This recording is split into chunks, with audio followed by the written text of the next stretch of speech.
रखी बेटी प्रेमा ने, जो कि 5th क्लास से थी। उन्होंने माँ के महत्व के बारे में बताया कि माँ हमारे लिए सब कुछ है। और आप सभी भी ये महसूस करते होंगे कि जो माँ होती है वो प्रत्येक बच्चे का प्रथम गुरु होती है। वो अपने बच्चे को सही गलत का ज्ञान देती है, उन्हें सब समाज से परिचित कराती है कि समाज में कैसे रहना है, कैसे उठना है, कैसे बैठना है, कैसे खाना है, कैसे पीना है। विद्यालय में तो बच्चा तब आता है जब माँ उसे हर तरह की बातों से परफेक्ट कर देती है।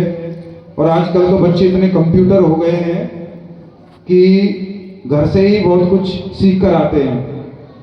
मुझे पेरेंट्स मिलते हैं तो छोटे छोटे बच्चों के लिए वो ही कहते हैं कि सर हमारे इस बच्चे को पढ़ा दोगे। तो मैं उनसे कहता हूँ इसकी एज तो अभी बहुत कम है, 2.5 साल का 3 साल का बच्चा है। तो वो बताते हैं कि इस बच्चे पे काउंटिंग आती है, सर फोन चला लेता है हमारा बच्चा। तो आजकल के जो बच्चे हैं 2.5 3 साल के फोन भी चलाना जानते हैं और बहुत ही तेज हैं पढ़ाई में भी और हर क्षेत्र में। तो वो सब कहाँ से सीखा?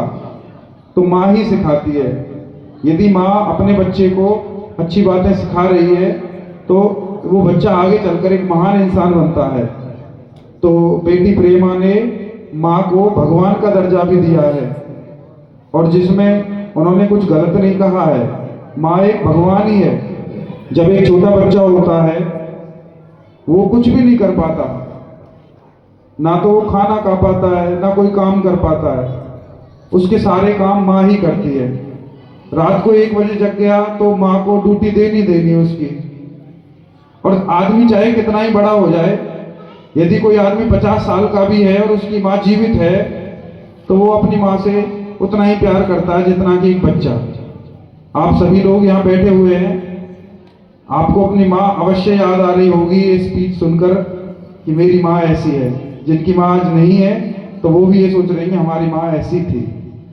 तो माँ शब्द आते ही प्रत्येक आदमी भावुक हो जाता है, क्योंकि माँ में ही संसार बसा हुआ है। माँ के चरणों की धूल को जन्नत की धूल बताया गया है। तो एक बार माँ के लिए तालियां, सभी अपनी माँ के लिए तालियां बजाइए। Thank you.